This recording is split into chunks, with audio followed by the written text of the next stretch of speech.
Welcome back to the show, and I am ready for that sweet treat. Now, Chef Aya, this is something very interesting. In a way.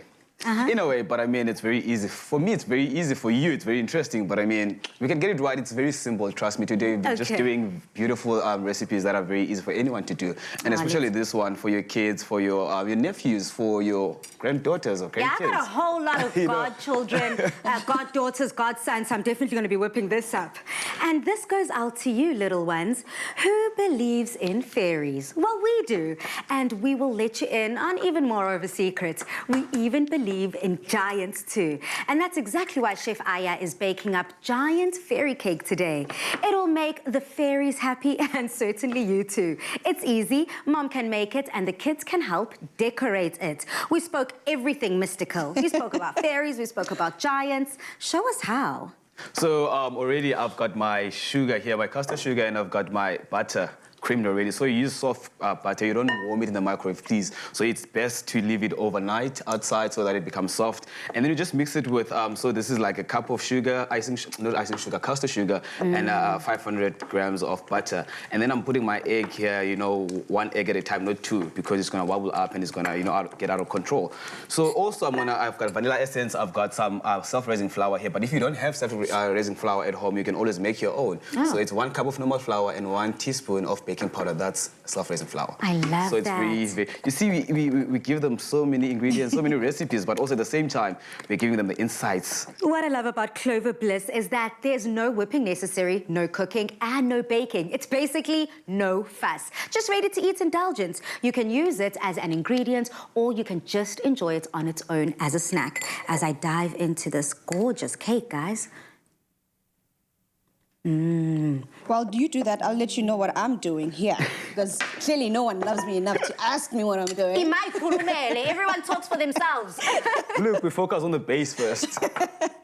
I'm on frosting duty today, and literally I'm not really doing much. I'm just creaming my cream cheese together. I added a little bit of some cream in there, as well as some lemon juice, just to give it a bit of a tang, and just loosening it up with some of our icing sugar, because it has to be nice and sweet. Awesome. I mean, I can't wait for you to start icing that cake. As the saying goes, let them eat cake. I mean, the best part with making cake is the decorating. Come on.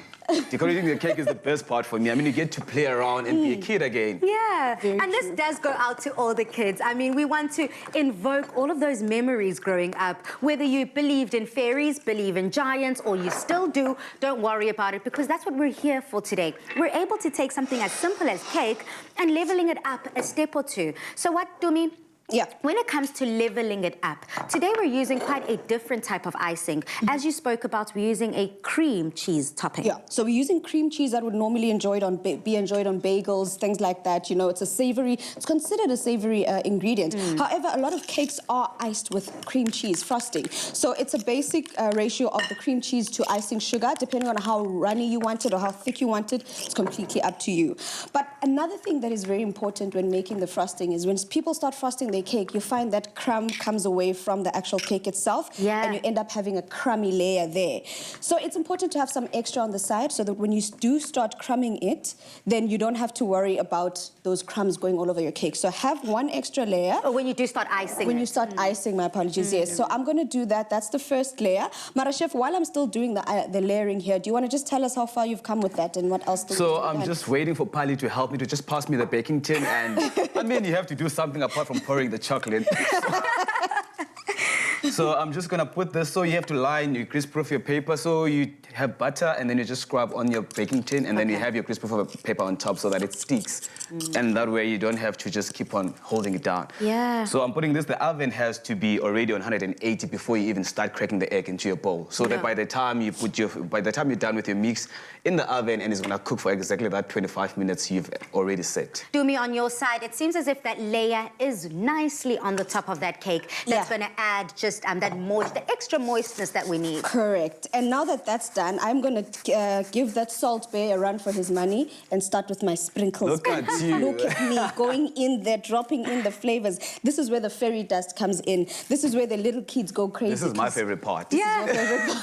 And you just sprinkle away as much color as you like. If you want to use those glitter as well, you can add glitter to this cake. Make it all fairy tale-y. It's up to you. And if you would like to get your hands on this recipe, please do head over to afternoonexpress.co.za.